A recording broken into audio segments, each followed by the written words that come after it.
Welcome, everyone. Welcome to those following us on the webinar, and welcome to all of those that are on Facebook Live. We are going to be in quite a few pages, so hopefully all of you are tuning in. We welcome you to this panel as part of the Portuguese Beyond Borders Institute's the lecture series that is sponsored by the Luso-American Development Foundation, by FLAD, and this one co-sponsored by the California Portuguese-American Coalition, CPAC. This is our first of, I hope, a few more of these forums on this topic, because I believe it is something important for our community.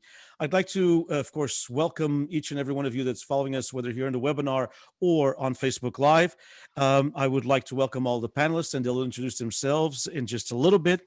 But allow me two announcements. And first of all, a congratulatory note to a very good friend of many of us on this panel, which is Dr. Saul Jimenez Sandoval, who has just been named the interim president for California State University, Fresno, by Chancellor White. So as all of you probably know, our very awesome president, President Joseph Castro, who's made a lot of wonderful decisions in his life to become the chancellor, will be becoming the chancellor of the entire CSU system with over almost 500,000 students.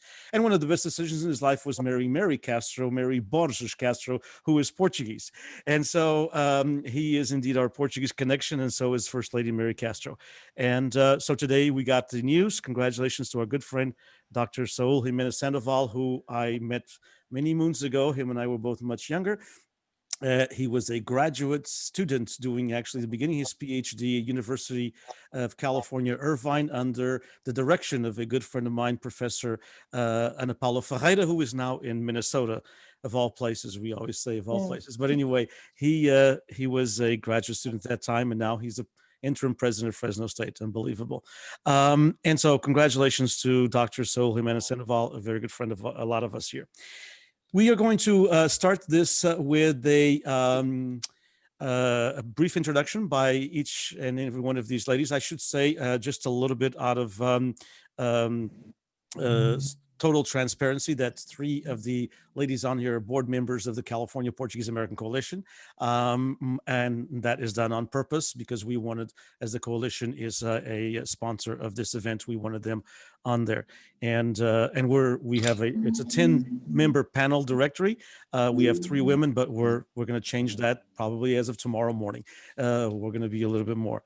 We definitely have a minority that we shouldn't. So I'm going to ask everyone to please take a little bit of time to introduce yourself, 3 to 4 minutes if you can keep it to that. Tell us a little bit about your immigrant experience, your connection to the Portuguese-American community, Valeria to the Portuguese, I should say to the Brazilian-American community, and the Luso community, but the Brazilian-American community, and your career process, and like I said, the connection to our community, and a little bit about your professional life itself. So give us, in about a 3 to 4 minute time frame, a little bit of biographical information, and we'll start with Maria Hortência Silveira. Maria Hortência Silveira, I was born and raised in the most beautiful island of the Azores, certainly the tallest. That's right. Immigrated with my parents and my brother to the United States in 1967. It was tough at the beginning, adjusting to a new culture, new language, new landscape. And I don't think that I experienced much different than most immigrants. But eventually I adapted and I learned to love America. I do. It's my home now. I did many jobs while I attended school. Started picking fruit, taking care of the elder, did some babysitting, did some sales, um, cleaned chickens, cut chickens, packed chickens, and then became vice president of human resources and labor relations for a privately owned multi-billion-dollar company in the local area. In that position, I was responsible for about 8,000 employees out of 12,000 total employees that the company has. Responsible for multiple plants in multiple states. And when I say responsible, I mean the human resources and labor relation function. I was also responsible to negotiate all the union contracts with 7 different unions. It was a very gratifying career. I was very blessed and fortunate to work for a great company, just, wonderful company, great people, had so much fun. It was just a great journey. If I had to do it over, I wouldn't change it. Fantastic. Thank you, Maria Orticia. And Margaret. Okay, I'm Margaret Peek, and I was born in Theta, and we immigrated to Canada when I was 4. My parents, my younger sister and I, in what I consider probably one of the hardest days of my life in memory. And then from Canada to California, Northern California, and that was at 1968. So I was raised here in Northern California and got married at age 18 in what I consider to be the typical path for women my age, of my generation. Get married or get a job, but you're going to get married. So if you can do that first, don't worry about a job. That's kind of how I was raised. Did that. Unfortunately, that marriage didn't last. And somewhere in there, I decided to get educated because that seemed to be the smarter thing to do.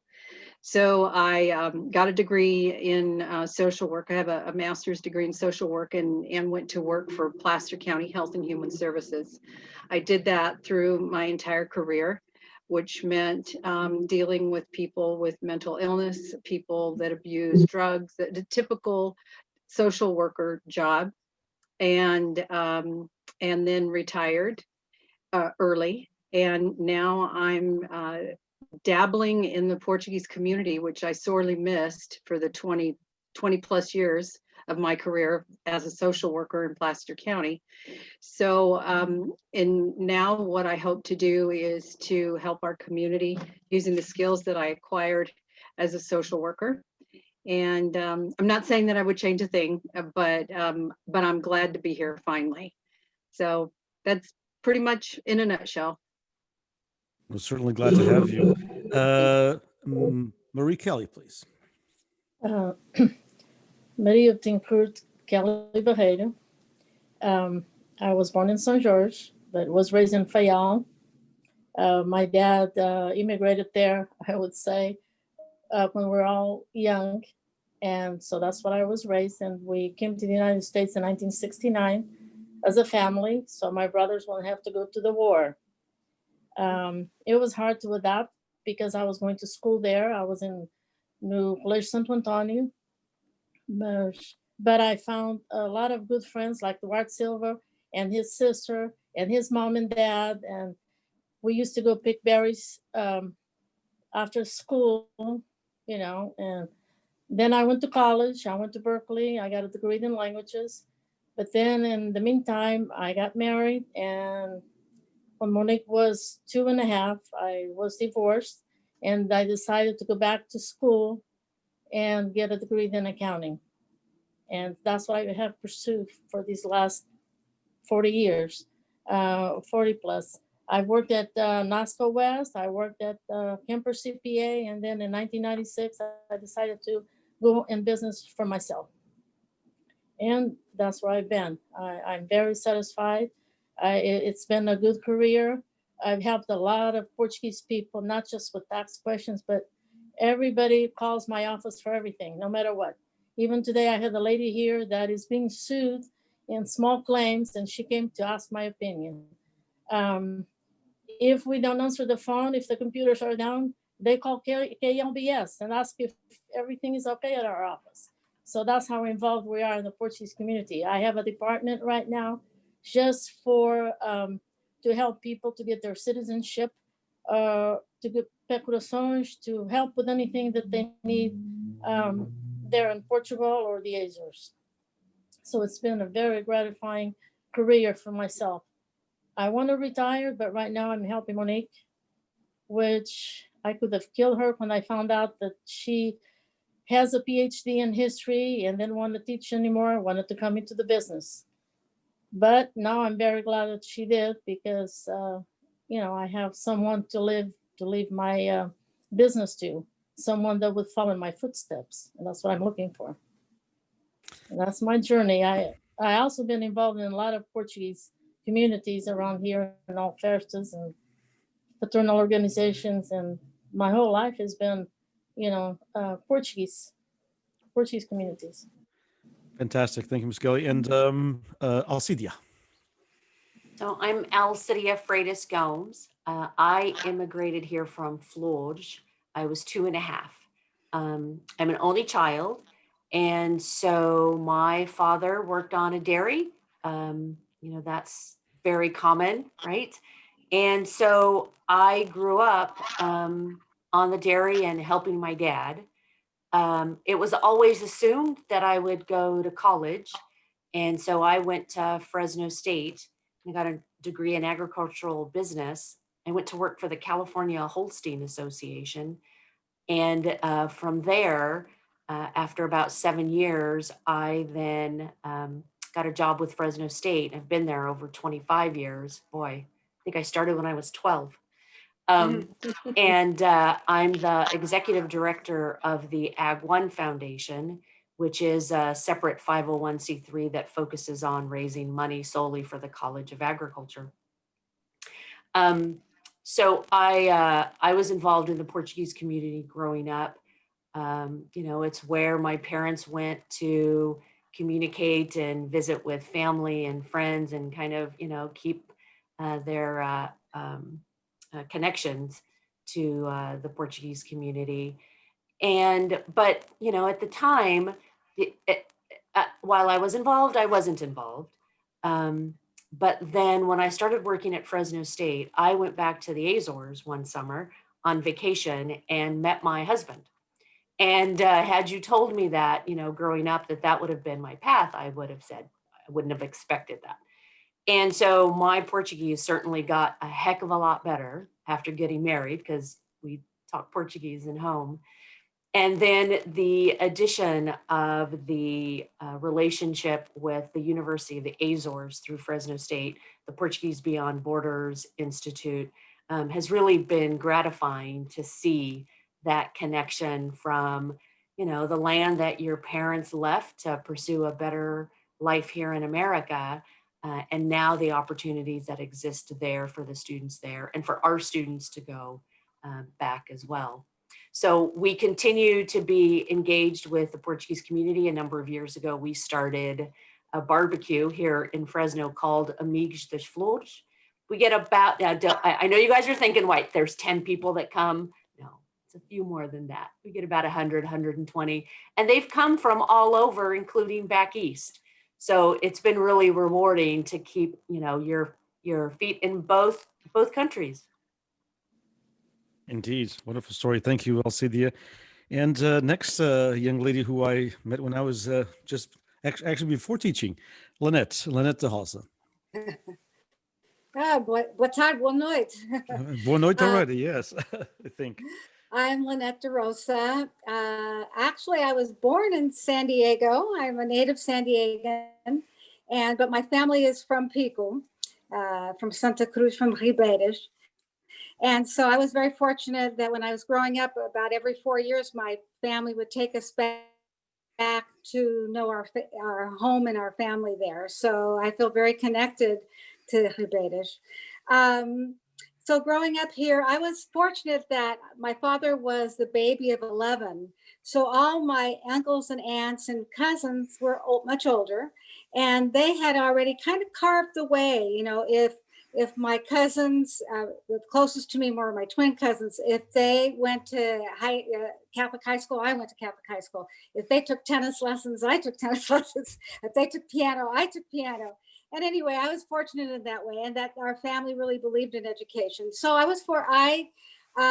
ended up with a degree and later a master's in education, and worked for San Diego Unified School District for 38 years. At that time, when I first started, I think it was probably about 1974, I remember Eduardo, who I really didn't know, had called and asked if I would help host the first Luso-American conference here in San Diego.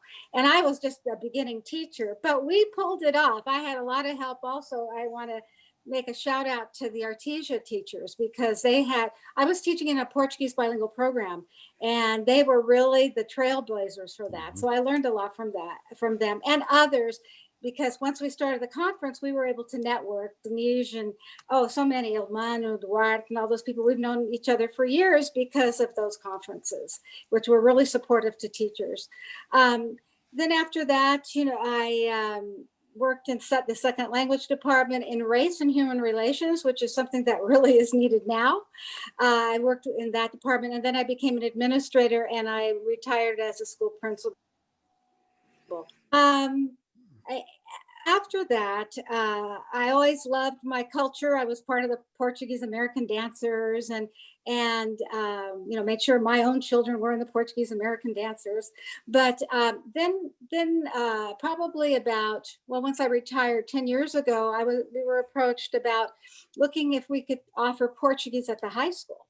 And so myself and Zeca Rodriguez from here, we approached the school district. It took us a good 5 years because of budgetary problems and fundraising and all that, but we finally got it going. It's been probably about 5 years in place at the high school, 1, 2, 3, 4, and 3, 4, and 5, 6. And I can't remember if we have 5, 6, but anyway, so we're really proud of that. And then lately, as of late, Zeca and I worked on the census 2020. So I try to be, supportive as much as I can. And thank you for the invitation to be part of this today. Thanks. Our pleasure. Thank you. That's it. Thank you. Thank you so much. And Valeria.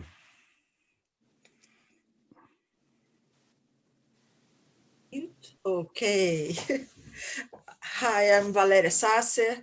I have a master in education. I founded a Portuguese language school for children about several years ago. I don't even remember when, 9 years ago, oh my God, in the great San Francisco. And that's how I met Denise. I knew him before, but we got really close through this time. And we started this connection of the Brazilian community with the Portuguese community. We have so much in common. We have so much to learn from everybody that came before us.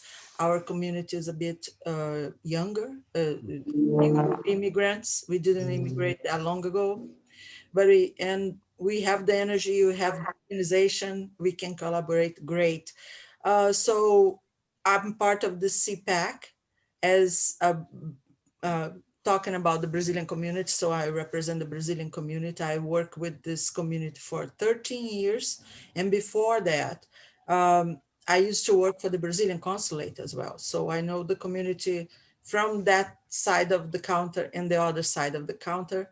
And now I work for the Judicial Council of California in this past 12 years. So I hope we can find our connections through all of this. I'm very, very honored to be here.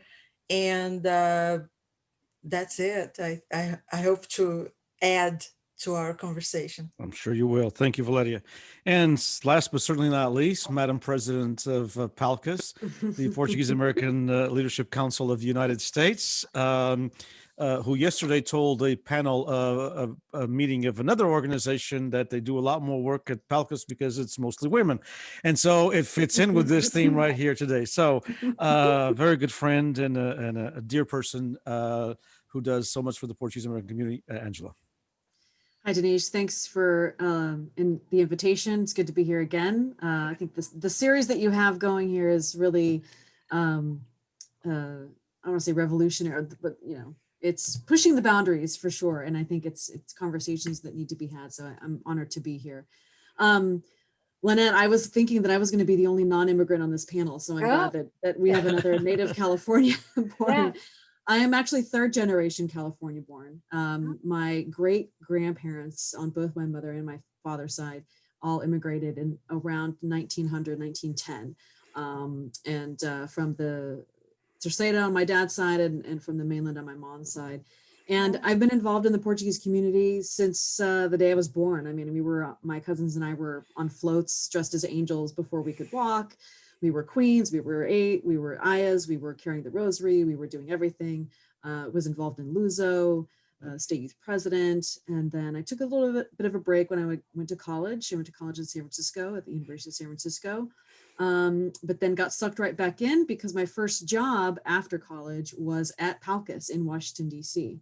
It was a job. I was not an intern. I want to make that clarification because everyone calls me an intern and I was not an intern. I was the executive assistant. And so I worked there for a year. And then when I came back to California, I remained very involved with Palcus and also, got involved with the Dia de Portugal festival in San Jose and, just continued being very connected to the community. For me, it really shaped who I was as a young person. Not fitting in so great in high school, it really gave me an outlet where I really identified with other young people at the halls. And I had, it was great to go to a dance and actually dance with a partner and not in a group of girls, so my experience, going to the halls and the dances was wonderful. And I have so many wonderful memories. As far as my career, after Palcus, I got involved in public relations, high-tech public relations. And so I've been doing that for the past, 20 years. I was at a series of PR agencies for about 10 years. And then I worked in-house at a company called Autodesk for 9 years. And then I have been freelancing for the last 5 years, which has been wonderful because it provides a lot of flexibility, especially now that we have, young children, allows us the ability to attend school events and volunteer and things like that. And so when the pandemic hit, working from home wasn't a new thing for me. It's just that there were other people at home with me. And so that's been a little challenging, but yeah, I've been in the tech world in Silicon Valley for most of my career. Thank you, Angela. And we're going to tackle the first question. As Angela said, these are not sometimes issues. And when we started with this, the first series of panels, for those of you who are following us for the first time, I know that the members here have seen some of the other panels. We tackled in collaboration with the California Portuguese-American Coalition, CPAC, and PBBI, a series on racism and discrimination in the Portuguese-American community. And from the younger generation, it was quite interesting because they all said, these are things that we want to discuss. These are things we want to talk about. And it's not very Portuguese because, I never forget one of the panelists was a young lady at Fresno State, an academic counselor, Ashley Fagundes, who said, all we talked about is festa. So this is kind of refreshing to talk about things that other people in the American mainstream of other ethnic groups are also talking about. And so we wanted to tackle this issue of sexism, and everybody has, of course, different feelings on it. You probably ask any man and he'll tell you that there's no sexism, and you'll ask a lot of women, they say either there is or there isn't. It depends on, their life experiences, because everybody's had different life experiences. And so my question is basically this. Sexism in the Portuguese-American community first. So we'll start at that point. How do you see it? Is there sexism in the Portuguese-American community? Has it changed? Has it evolved over, your involvement in the community? Has it evolved over the last 20 years or so? Has it changed? Have you yourself experienced it? And if so, I know it's a loaded question. It's about like 5 in 1. If so, how did you see it manifested toward you? How did you see that being expressed? Okay. And if you didn't experience it, that's fine. I mean, it's some people did, some people probably didn't. So I am going to start with the same kind of order. We'll start with Maria Hortensia Silveira. So the question again, sexism in the community, Is it something alive? Is it something that existed a few years ago? Is it something that you've never seen? If you have experienced it, how was it manifested, and what are your thoughts on it? Well, first of all, I'd like to thank you, Denise, for allowing me to participate in this conversation, because as we agreed, this is a very important conversation, and it is one that people refrain from it, but it's important. I started my career in the 70s, and so it was very much a men's culture. But I have to say that I personally have not experienced sexism. Is there sexism in the Portuguese community? I believe there is, just like there is in other communities. I think sexism is very real. It's a global issue. I think that it's something that has been discussed since the 18th century. Women have been fighting for equal rights and equal treatment, and to be treated and paid by their abilities and their performance. But unfortunately, it was then, and it still is today in many ways, women are judged by their looks and not necessarily their abilities. And it's a tough thing to say, but it is true. Again, I was fortunate to work for a company that were gender blind, but it isn't that way everywhere. And in my career and my experience and involvement with the community, I met a lot of people and have looked at a lot of research that have been done. And unfortunately, other women have not been as fortunate as I have. If you look back at, I believe it was 1792, a woman by the name of Mary Wollstonecraft, she started the conversation when she published the book, Vindication of Rights of Women. And she was known by the mother of the Western feminism. And she started doing that, and women have been fighting. It's been three centuries, and women are still fighting for the rights. And I think the women have proven over and over how capable they are, that they should be judged by their abilities. They've, in many ways, have outperformed men. You have women in senior management. You have women in board levels with companies, and the companies that have allowed women to be in the board of directors are actually companies that are much more profitable, and companies that people like to work for. The people are happy because there's just something about women. They sense things sometimes that others don't. So they've been heads of state.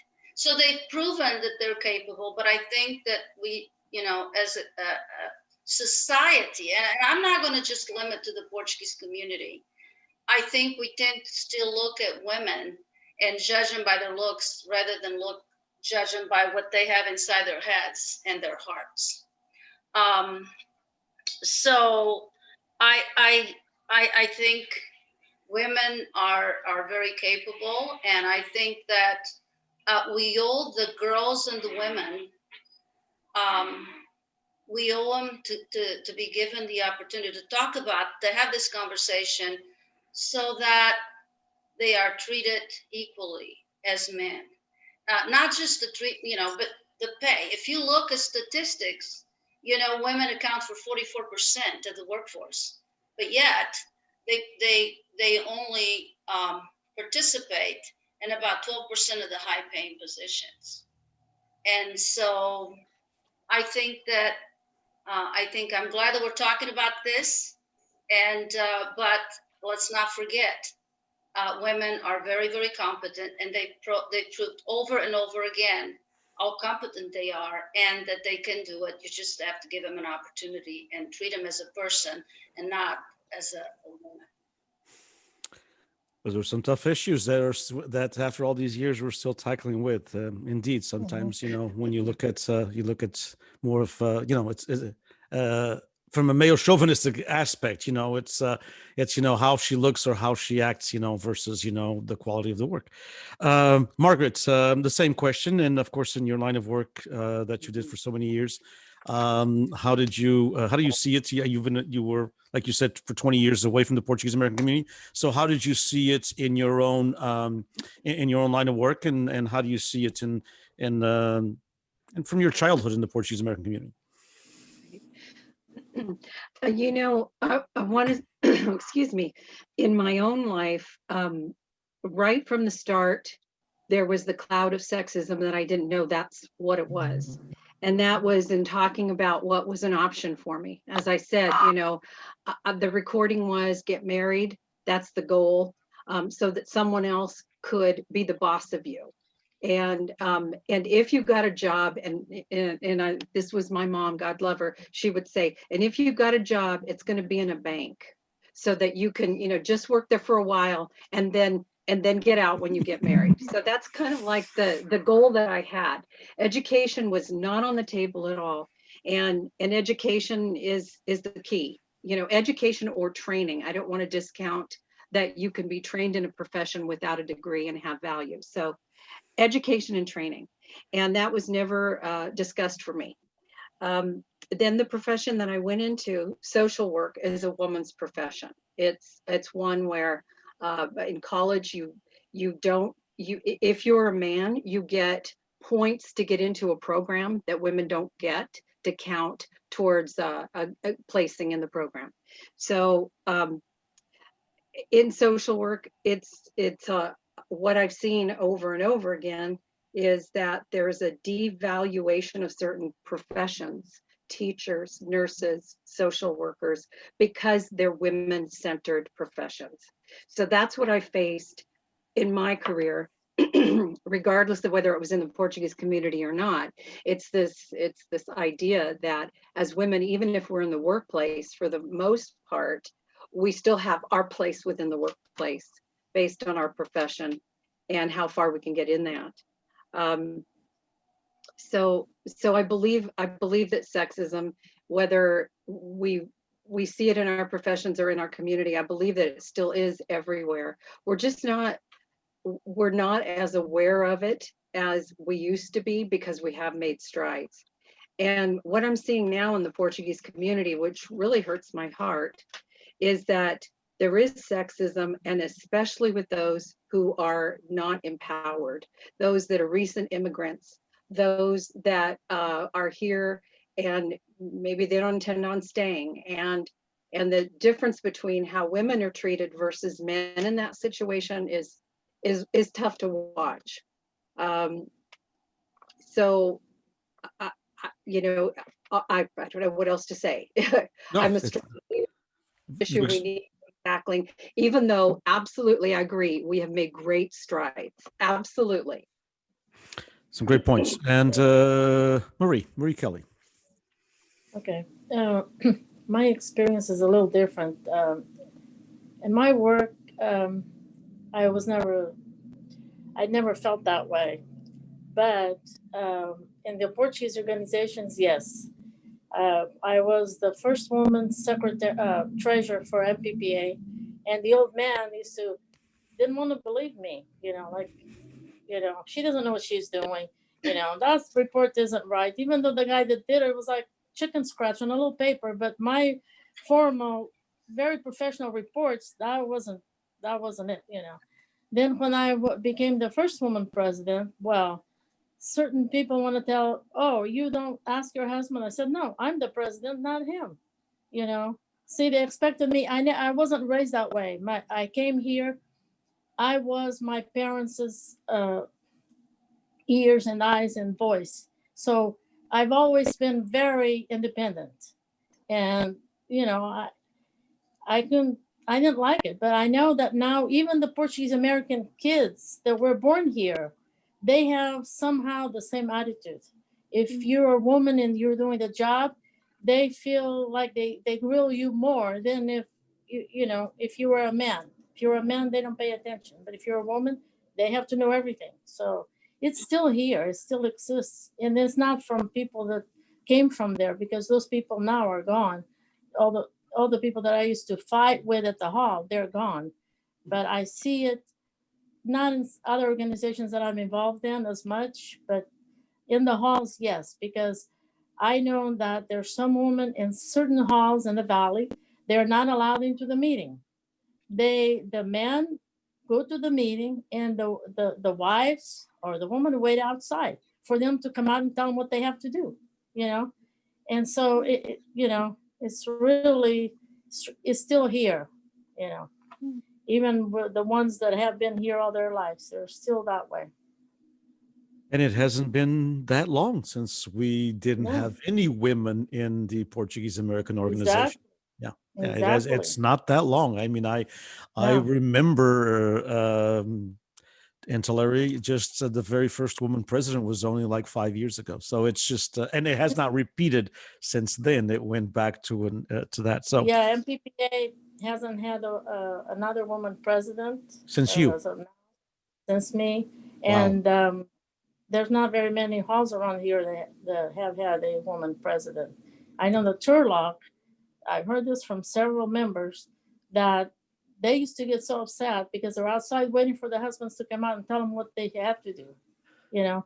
And in Livingston, my cousin, her husband was the president, and my cousin told me herself, she says, if I knew that's how it's going to be, I would not have been. They always were not allowed to go into the meeting. They're only allowed to work. That was it. And I think it's still going. So it's a very good point. It reminds me of, it is very sad. That is, and it reminds me of a before I turn it over to Alcide, it reminds me of not too long ago we had a panel with young Portuguese Americans talking about involvement in the community, and one young Portuguese American said to me, "We'd like to be asked to do something besides take out the trash. Give us some responsibility, give us something that, we can actually do, direct the program. We just has to take out the trash." And so sometimes it's tough for an older generation to let go. Alcidia, your thoughts? Well, I have similar to the previous women who have spoken. I think of Marie's comments. I too was my parents' eyes and ears growing up. I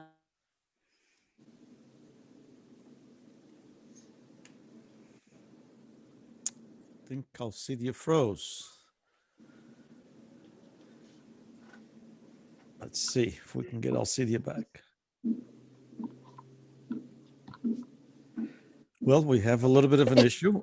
Let's go on to someone else, and then hopefully we'll get Alcidia back. She froze. And that happens in Zoom. You've been in meetings before, and it freezes all the time. Sometimes you're in meetings and you hope they do freeze and they don't, but it's always the other way. So we'll hope to get Alcidia back. So we'll go to Linette, please. Well, this about sexism and gender bias. When I was working in race human relations, we had an actual curriculum that we used for the teachers and for the students on gender bias and gender expectations. And it was like an aha moment for some of the teachers, how we treat boys and how we treat girls. So that was always really interesting how, with the boy, we'll just say, you can figure out the problem, go back to your seat. With the girl, you take the pencil out of her hand and you write, you help her with it. I think those things have changed with those kinds of instructional practices. We were also part of the Title IX movement. So that I was really well aware of it. But I became, in terms of part of the Portuguese culture, I became very well aware of it because being a fishing community, when the fishing was in its height, or the woman was who ran the household, and the men would be out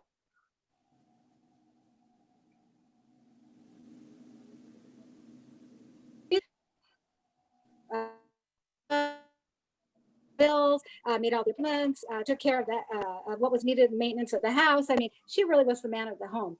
Then in the 70s, when the fishing started going south and the men were coming home, we started seeing a lot of divorces, because this was a real rude awakening for the husbands. You know, when the husband would come home from fishing for maybe 2 weeks, I mean, many times if the child acted out, the husband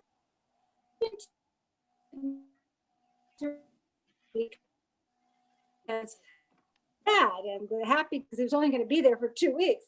But then when the husband or the men came home to take over, the dynamic had to change, and now the woman had to work because that fishing money wasn't there anymore, and so the woman had to work out. So in terms of sexism, you saw, you know, for many women, I think families this.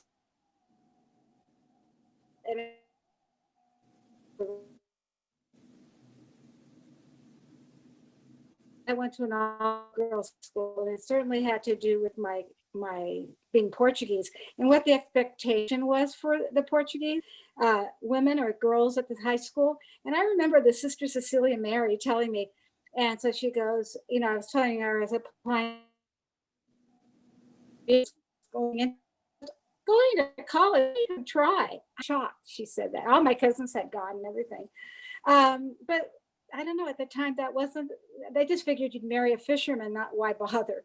I also, my friend Zeka, who graduated from Berkeley, she came to the United States when she was about 16 and went to, but before she was accepted at Berkeley, but her mother said to her, oh, why don't you just stay? You could get a really nice job at a bank. You know what I mean? So, you know, the idea that the woman would go away from home to college, it wasn't so much college, but going away from home was you know, difficult for some of these families that hadn't been here very long, especially the immigrant families. But I personally, I don't know that other than that nun talking to me that way, that really wasn't gender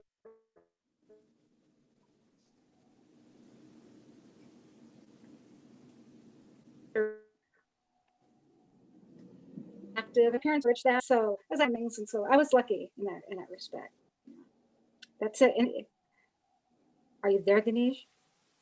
Uh-oh. Are you there? Denise, you're on mute. Denise, you're on mute. I'm sorry. It happens all the time. Sorry. You can hear me. I was saying that. So thank you so much, Linette. And we, Alcidia, as I was saying on mute, was kicked off for a little bit. That happens with Zoom, unfortunately. And but she was in the beginning of her thoughts about when she said the last part we heard, Alcidia, was that you two were sort of like Marie, that you two were the eyes and ears for your parents. I was, but I grew up on a dairy, and I was out there every day helping my father. And a lot of it was because I enjoyed it. I enjoyed growing up on a farm and feeding calves and learning to drive tractor. And so I never felt that I couldn't do what the other men or women were doing. I also remember growing up with a lot of strong women in the family. And so that for me was never a limitation. I always thought I could do anything. It was always encouraged and expected that I was going to go to college. I never thought I wasn't going to go. And so that part of growing up for me was very normal. That's just what I thought. I will say that one of my favorite movies is My Big Fat Greek Wedding. And there are 2 scenes in there that I just love. The opening scene about the little girl, she's in kindergarten, it's the first day of school, and she wants Wonder Bread. I wanted Wonder Bread growing up. We never had Wonder Bread. Loved that. And then later, it's this mother-daughter conversation, and the daughter wants to date someone outside of the Greek culture, and she just thinks her dad's not going to let her. And it's the conversation between mother and daughter, and the mother says, yep, the man might be the man of the house and the head of the house, but the woman is the neck and she turns the head. And for me, that was kind of the way I grew up too. I just thought that, you know, women and men, we were all the same and we did it all the same. The one thing I think I would add to the conversation is that I think I've seen along the way that sometimes it's women who put up the roadblocks for other women, not necessarily always men. An interesting take as well. And so even at the university, I've not seen, you know, it's, you know, you don't look at people for, you know, who they are, where they came from. It's about what they bring to the table. That's always been my philosophy. It's about what skills you bring. And it's not about, you know, what you look like, what gender you are. And so I kind of come from a different angle. Sure, sure. Valeria, a little bit of different take on yours in the aspect of how do you see it in the Brazilian community? It's a much younger community, as you mentioned. We have roots that go back to the 19th century and the beginning of the 20th century. And then our immigration ceased, you know, basically 40 years ago. The Brazilian community started basically at that time. And there's been others before, but it started when ours ended. And so how do you see sexism? How have you seen it in your workplace and the things that you've gone through in the American mainstream community, but how do you see it in the Brazilian community? That'd be interesting for us to have that look into it. My pleasure. We are going, I got some very interesting data comparing these communities, but I didn't have for the United States, unfortunately. I got very curious as I was searching for that, but there is a feminization of the migration movements right now. So a lot more women are immigrants and are immigrating to everywhere, especially about the Brazilian community. We are the largest group of immigrants in Portugal currently, Brazilians. So, and of that group, women are 60% since 2015. So documented immigrants in Portugal, 60% are women.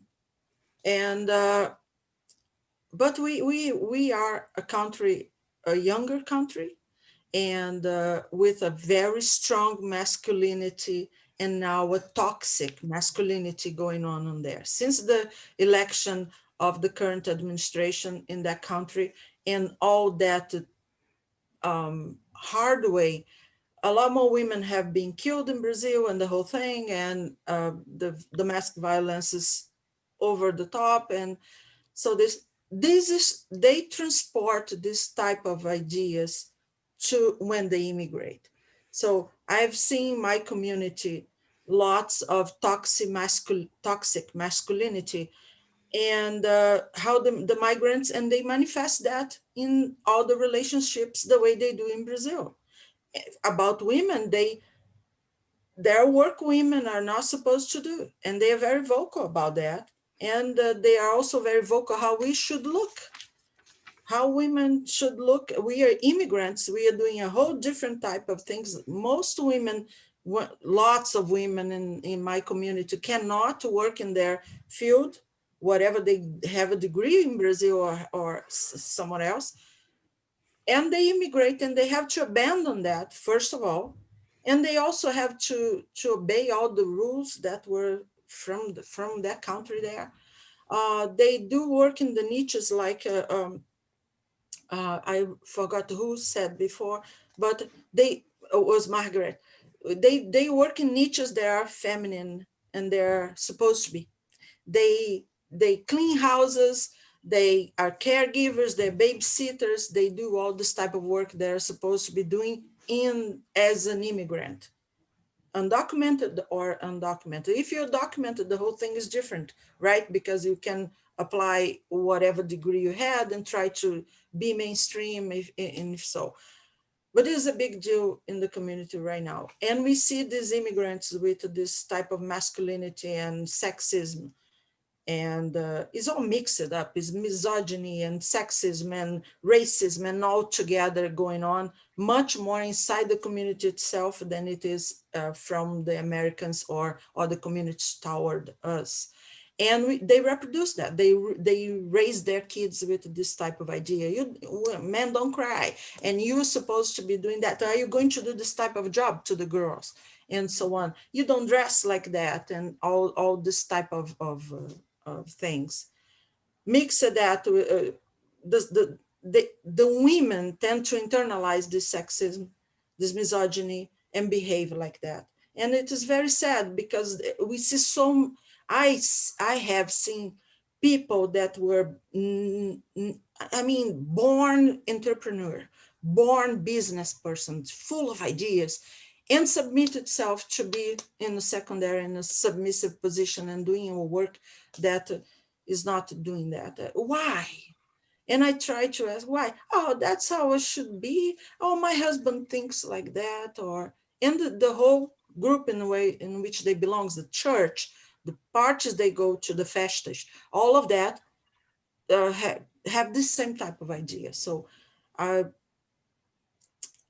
feel when looking to the European groups, the Portuguese and other UK, feels like you had a lot more support in many aspects than Brazilians are giving to their own second generation, third generation. How can someone be in, especially in the United States, where we are advancing faster in all the questions about sexism and misogyny and women at the workplace, all the support and the laws we have about that? How can inside the community, inside their houses, they are facing that type of ideas?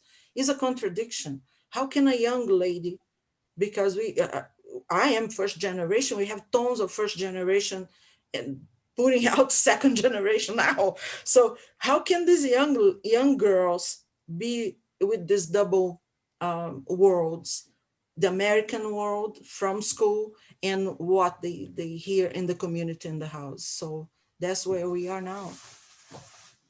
Well, that's also the product of a immigrant community, that sometimes it takes a generation for things to break, and it hasn't happened with all of you, but it's with some of you. We've touched upon that as well.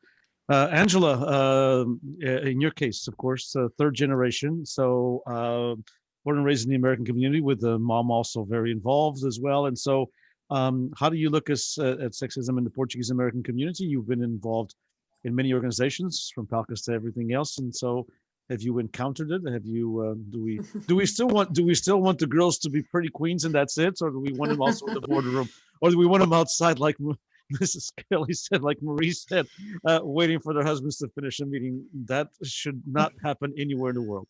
No, that was quite shocking to hear that still happens today.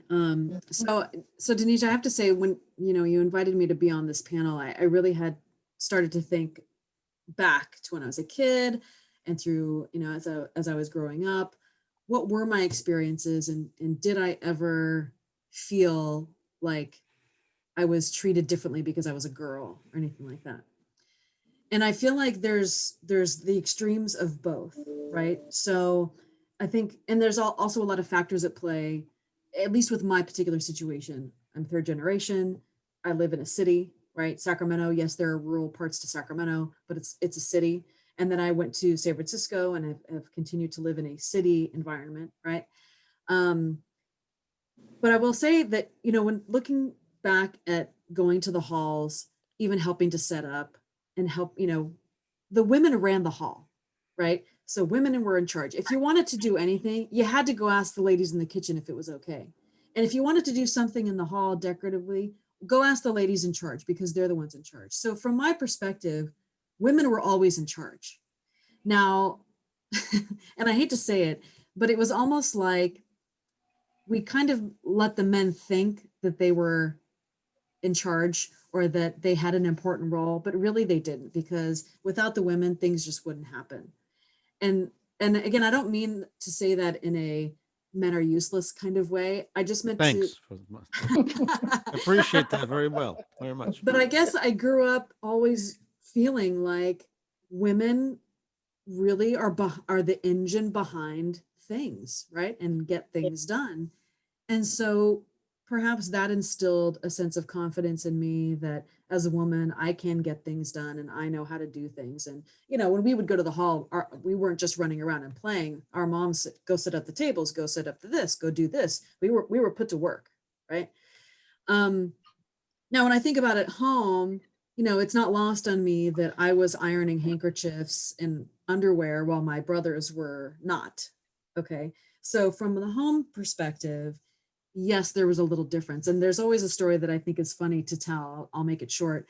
When my great grandparents first immigrated, they bought a ranch in Newcastle. And so that ranch stayed in the family for a number of years, and we would spend holidays up there, which meant the whole family would go up there, and there was 25 plus people there. And my brothers happened to bring their girlfriends up who were American. And we all came down for breakfast, and the two girlfriends sat at the table, and my grandmother said, "Oh no, honey, the men eat first." Right. And for us, that was like, okay, we just let them eat first so they can feel important. It really didn't, it wasn't like, oh, the men are more important, so we defer, you know, we bow down to the men. It was just kind of like, yeah, let them do their thing, and then we'll get to the real work.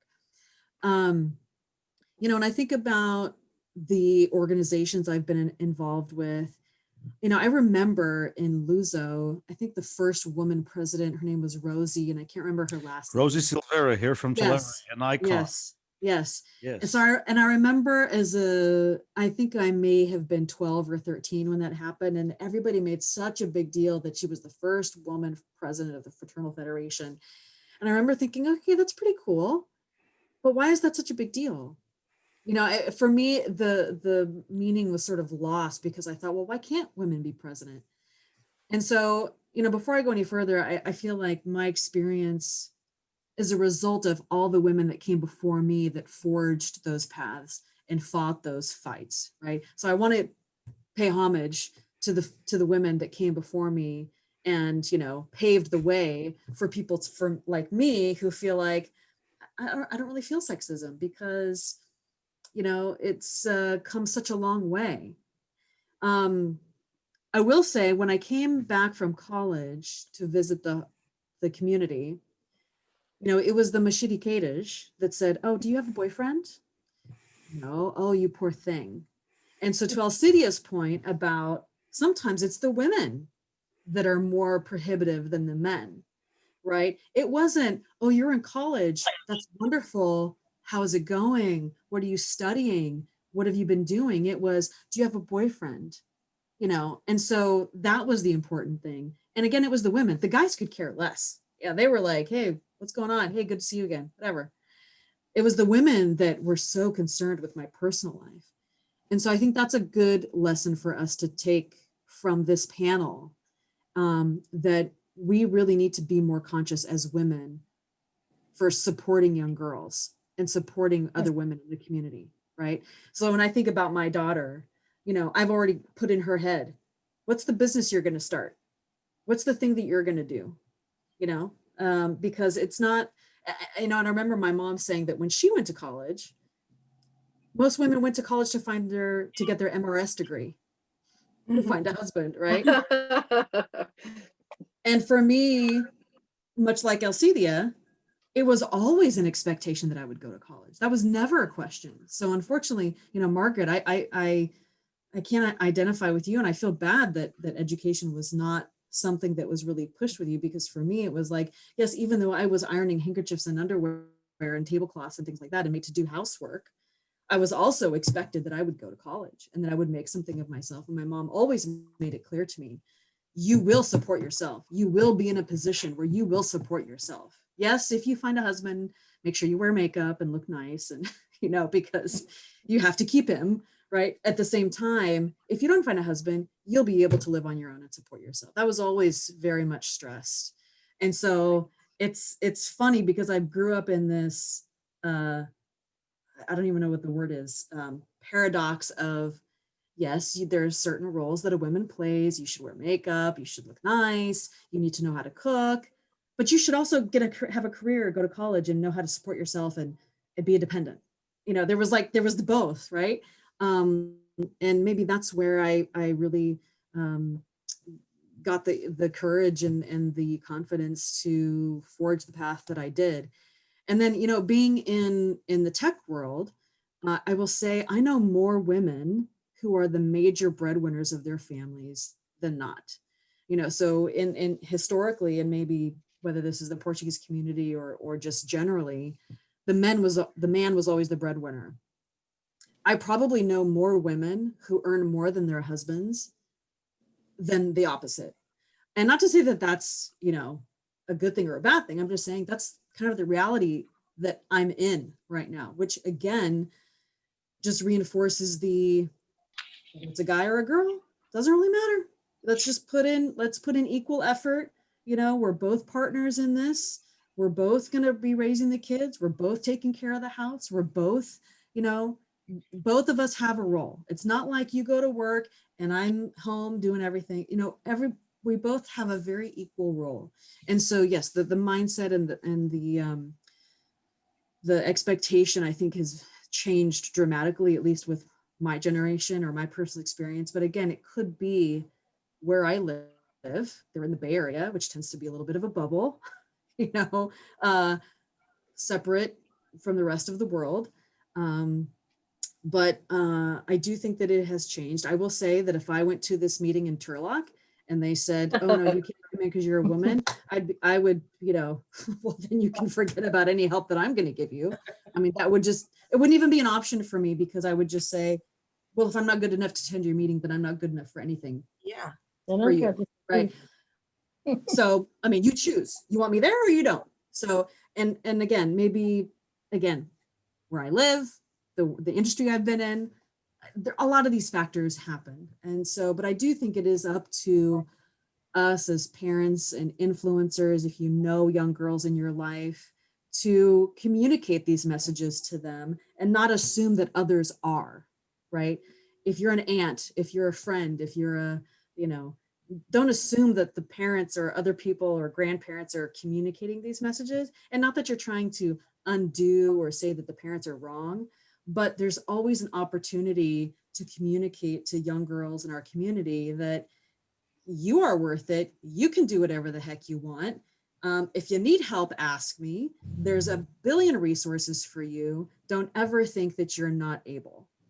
I don't think that we should think that those messages are always given, because they're not. We have to be explicit and we have to be very vocal with those messages.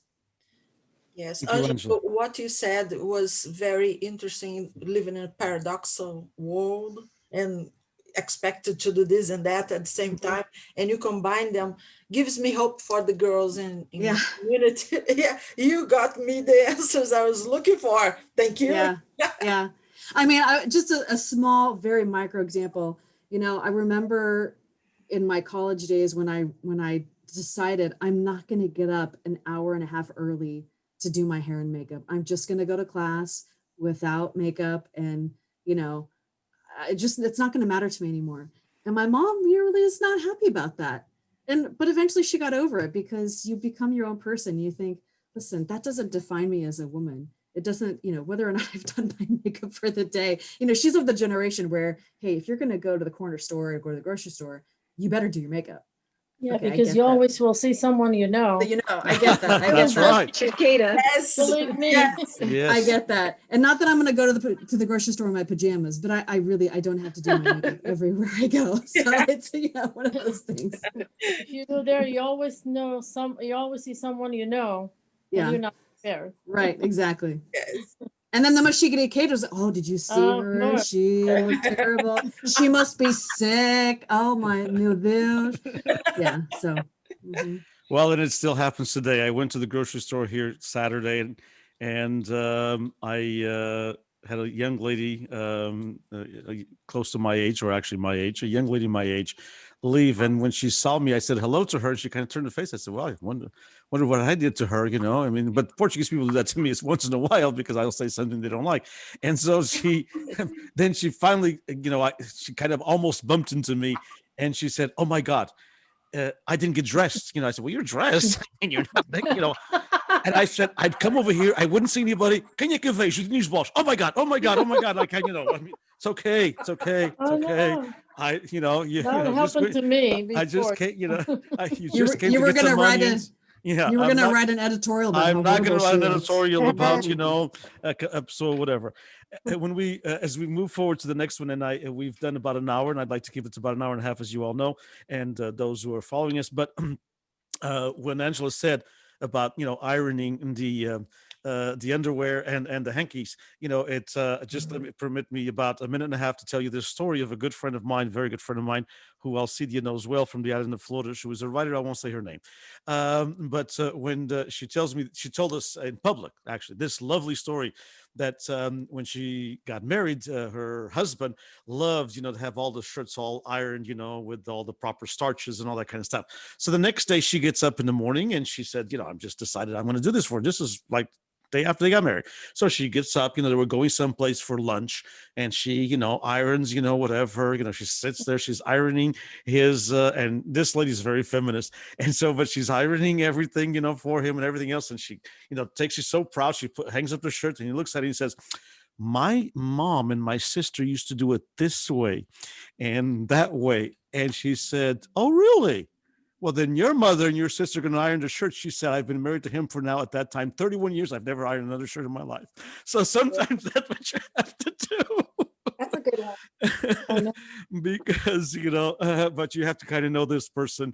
She has the personality to be like this. A little bit about, I have two other questions that will kind of fuse into one, but one of the issues that I'd like to talk a little bit about when you talk about sexism and you talk about some of these relations, and you know, we had all kinds of different takes on it from the community. Most of you have contact with Portugal. Most of you have contact with the Azores, whether it be if you go there, you know, or mainland Portugal, if you go there every 5 years, or, you know, if you've been there a few times in the last 10 years. And I know it's a little bit different to have the contact when you go for a week or two or even a month because you're on vacation, and another thing is to live there. You don't go through the daily things. But how do you see it? And in Valeria's case, Brazil, how do you see this kind of attitude, some of these sexist attitudes that you've all talked about, whether you experience yourself or not?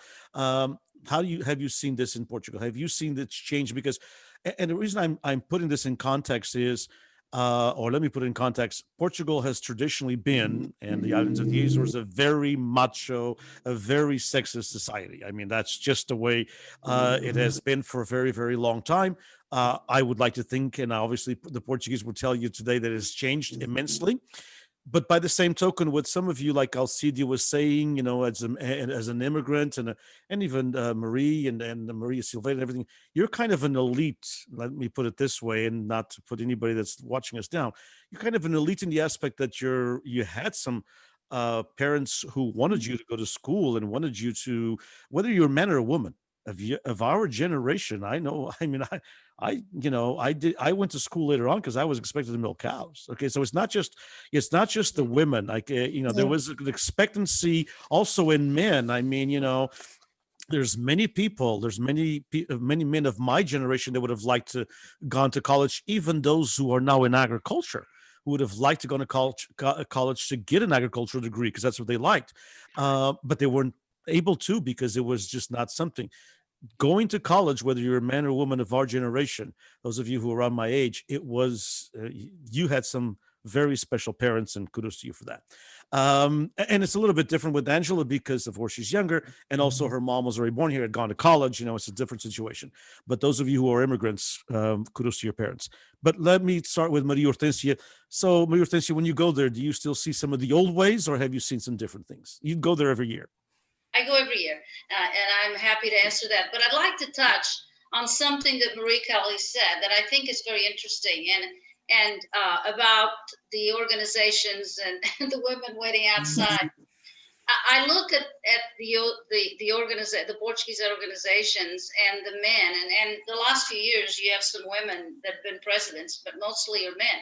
So they are the presidents. They wear the little fita that says president, but the wife is the women are the ones who do all the work.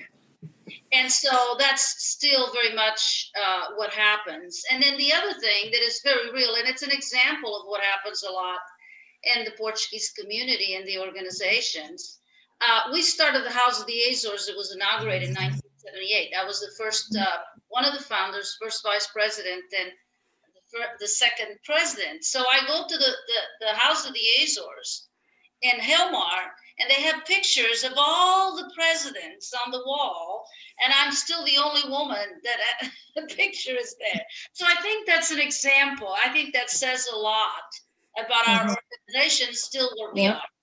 So no, I'll be glad to answer your question about Portugal. I think the Portugal has strived a lot in the promotion of women's equality. I think I'm very proud of what Portugal has done to improve the domestic violence. I think we still have a big problem in Portugal with that.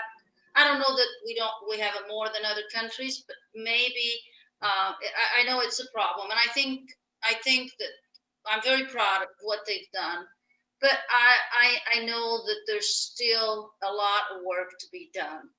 Compared to what it used to be, we've gone a long ways. I mean, when I grew up, the men went out and men made the decisions, and there was no partnership on the decision making between a couple, or it was not only was it a dictatorship from a government standpoint, but I think it was a men's world. So I think they've gone long ways. And I'll tell you, there's a Portuguese person that I think we all know that I'm very proud of, and that is our own Prime Minister, Engenheiro António Guterres, the Secretary General of the United Nations. He really, truly believes in women, and he believes in the talent of women and the successes and the performance of women. And I think that he probably has influenced the overall nation. When he went to United Nations, he looked at the upper management, the senior management level, and it was, the way I understand it, it was controlled by men. And he set a goal for himself that he would balance that out and bring equity to the gender, and bring more women. And I believe that the last that I read, he had reached that goal where he had about 50-50 male and female. So I think that probably has influenced quite a bit. But I see a difference. I go to Portugal every year, and I see women in management. I mean, in management, yes, but in the government, in big positions in government. Our current president of FLAT is a woman, and very capable woman. So I see that more and more, and I know the government has taken steps in promoting women. I have a good friend that I'm not going to mention the name, but he had a very high position in the government, and he was kind of set aside because they kind of were trying to meet the quota. So I think that's wonderful. And I think that we all talked about, we all have different opinions. And again, as I said earlier, I personally have been very fortunate that I feel that once I crossed that glass ceiling, the sky was, the opportunities were there. And so I don't have, for me, I've never experienced, treated differently because I was a woman. But I do know that it is still a problem, and women are very capable. And I think that what we have to do is try to maybe change. Women are women, they're going to be the way they are, but maybe change the system to allow them the opportunities to show the contribution that they can make and what they can contribute to the world, because I think it'll make it a much better society that if we get women more involved. And I'm talking about high levels, have women take that seat at the top table and have a say so when it happens, whether it's in an organization, whether it's in a, Portuguese organization, whether it's a corporation, whether it's government, public office, women can contribute a lot. Margaret, when you go back, I know you've gone back just a couple of times, but you've gone back recently. Mhm. What have you seen any changes from that you have from what maybe even your parents used to talk about? Right, right. And that would be what I would have to rely on is the stories that I heard from them, what I witnessed, and what I've heard from my older cousins. I have many cousins, like we all do, and some of them are a different generation. And what I hear they had to go through as women versus what I saw when we went back in 2015 to visit, there were differences. In my line of work, I noticed the little subtleties, and I think that's where sexism is still apparent. And that's the expectation on children, for example. Boys are treated differently than girls. Like we were saying, I think one person, Linette, maybe was saying, early on in your career, you saw in the education system. I saw that everywhere we went, where how little girls were asked to behave very different from little boys. That message just keeps going on and on. And I think that it trains the mind to feel that the world is a different place if you're a woman than a man, including in your potential. So, and I don't think that was that different from my mother's time, from what I heard from her. So, yes, I would agree. There were women doing things that I know from my mother's time they would have never done. That's a fact. But is sexism still evident? I believe it is. Thank you. And Marie, when you go back, what do you see? Do you see Yeah. still some of the things, or how would you make any comparison to the community here, even the community, because and whether it be São Jorge or Fayal, or any part of the Azores? Well, usually, yeah, more in Fayal than São Jorge because I don't Okay. know a single person in São Jorge. But we go to the mainland a lot too, and because my husband is from there, and I have family there also, so I see a big difference. For the better. Hmm. Probably more advanced than the ones that came because they came and they stay as they were. They changed. I see it on my family. I see, how my godchild raises her sons differently than we were raised. So there's a big difference for the better. And I'm glad. So you think we in the community that when you were describing the Mhm. Portuguese We, American organizations and that issue, with the women, it's certainly we've stayed behind in that aspect compared to what Portugal we, and yeah, yes. they come here and they stay the same as they were when they were there. The older ones, even the ones like well, yeah, I'll say around my age, maybe a little younger. I know a lot of them. They're still have the mentality when they were younger there. Mhm. And Indeed. so we never, our community, especially here in the Valley, we never change, not much. Now we have a lot more professionals and teachers and, people employed in different places. But in agriculture, they're still the same thoughts, they behave the same way. And I have to blame the woman too, because they don't want to. Okay, I know a lot of mothers that, oh, God forbid that my daughter goes away to college. What is that saying? That women can do what men can do. You know, I was never that way because since little I always wanted to go to school. So even if my parents didn't want me to, I still would go because that's what I wanted to do. But so I can understand how they don't let. They're in a country that they can afford it. They can send their kids to school, and they don't. So it's still, I would say the women are the same as the men. So you can't blame just the men. It's the Sure, same mentality. sure. Thank you. And Alcidia, when you go back every month, I mean, every month, you'd probably like to go back every month, a couple of days, but every year when you go back to the Azores, you do that yearly peregrinação, that yearly procession. How do you see it in Flores? Flores is an island that's so secluded from a lot of places in the world. But how do you see that when you go back? Have you seen some changes throughout the years?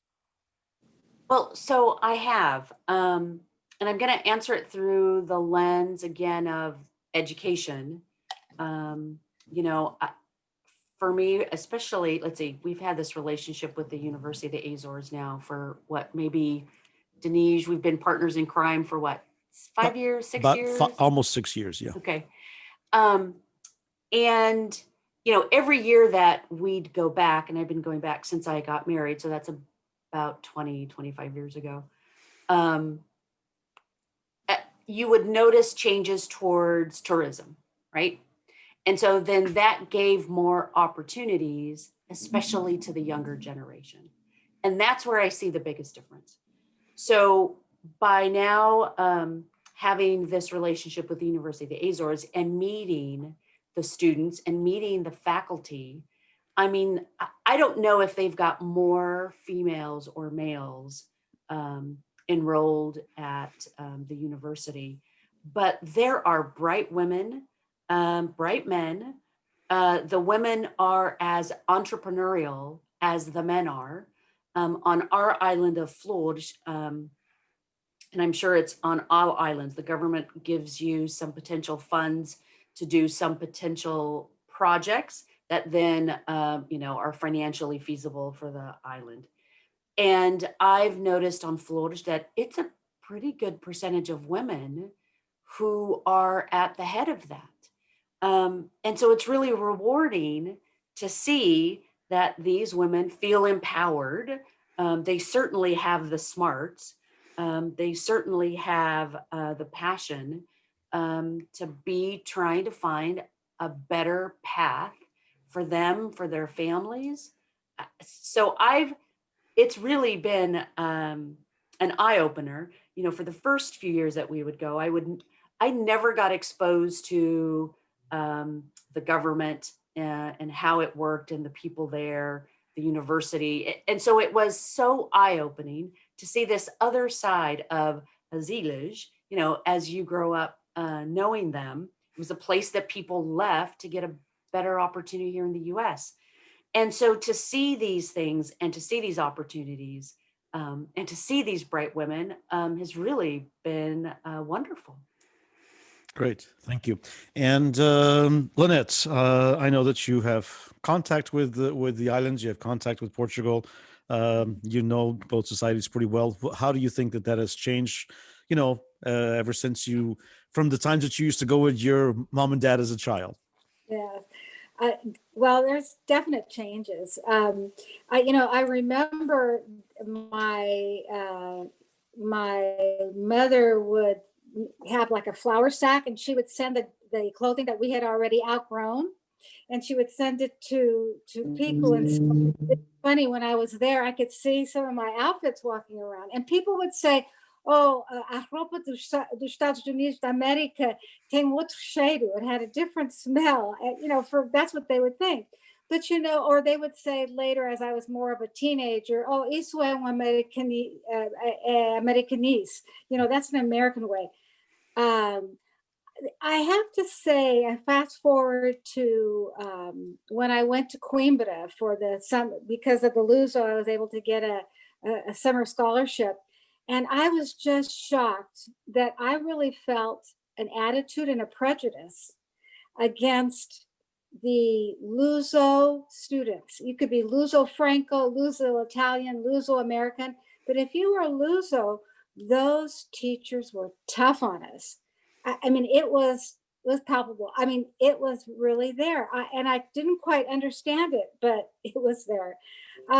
Today, though, I really think that because of the globalization of media and economics and all, I mean, they live, I have to say, much better than, not much, well, as well, I should say, not much better, but in many places as well as we do. Not everybody, but especially the younger generation.